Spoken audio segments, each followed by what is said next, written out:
Hi, I'm Reuben. I'm the junior spokesman for Long Live Southbank.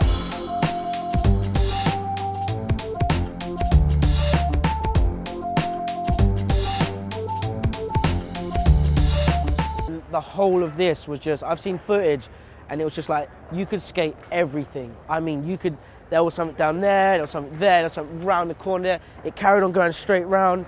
It was literally like the best thing. And then you obviously got all this stuff over here coming on.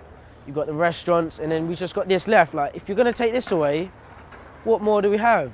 Like, we've got one space in London which has got cameras, security guards, loads of people, and one of the best atmospheres. And if you're just gonna take this away, to some people, this is their home.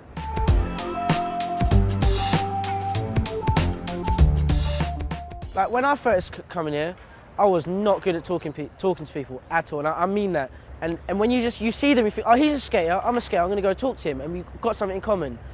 My social skills became even better and better.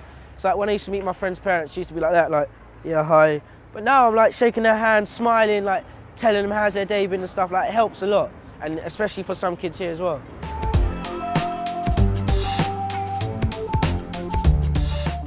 Yeah, but I don't want the new skate park. We don't want the new skate park. It's because, like, if you're a Southbank local, you obviously know the history.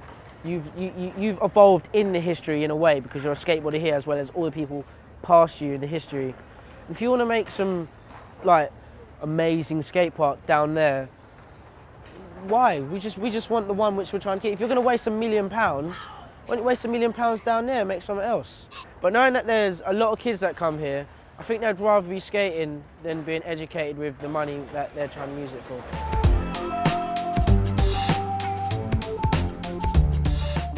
for. I would be pretty depressed and like sad because you can look at it in this way. You can be like, oh my God, like everyone I met there, like not as if I'm not going to see them anymore, but if you think about it and you're like, oh, them guys, the times when we went out to eat, we all wrapped up warm, had a coffee, sat there, had something to drink, then went skating, and then left Southbank, went to the streets, came back because we knew we got something to come back with the lights. Like, that would just hurt me to be like, oh, we can't do that anymore. We'll go skating and be like, oh, it's dark, no, let's go Southbank. It's got lights, there's people there, it's safe.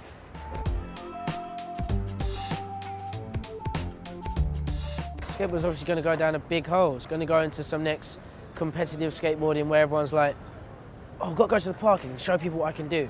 You come to Southbank, you know people stand there and they think, oh, when you flip the board, it's like the best thing you've ever seen.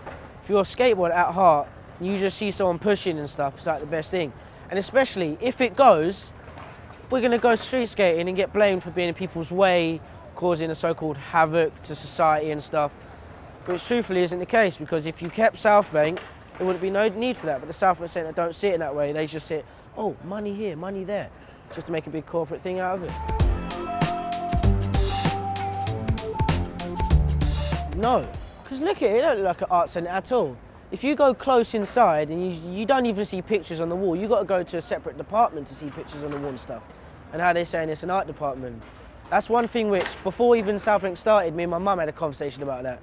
That was before even Long Live Southbank, the organisation even like came along. And me and mum was like, so it's an art centre, but you've got restaurants, you've got all this stuff, and then you go downstairs into a bit where you never ever see people there, and that's where all the art is.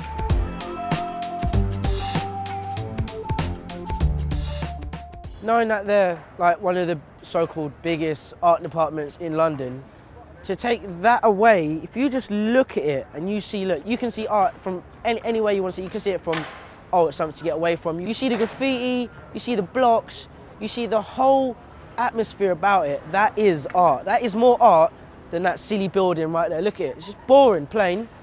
You come here, colours, lights, people, like the best atmosphere. That is true art from my perception.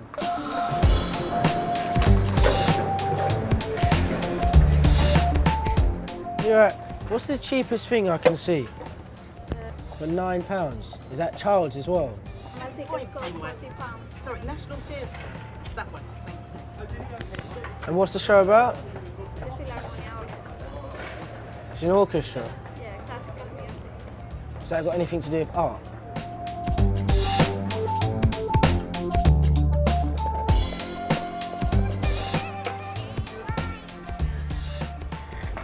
It was £9 to to go and sit and see an orchestra, which lasts half an hour to 45 minutes for £9. Do you think that's something as a young... No, not in any way. What, especially me, as well as I know a lot of people to be like, no, why do I want to go see an orchestra? I'm 15, why do I want to see that? I'd rather sit at Southbank and watch people skate.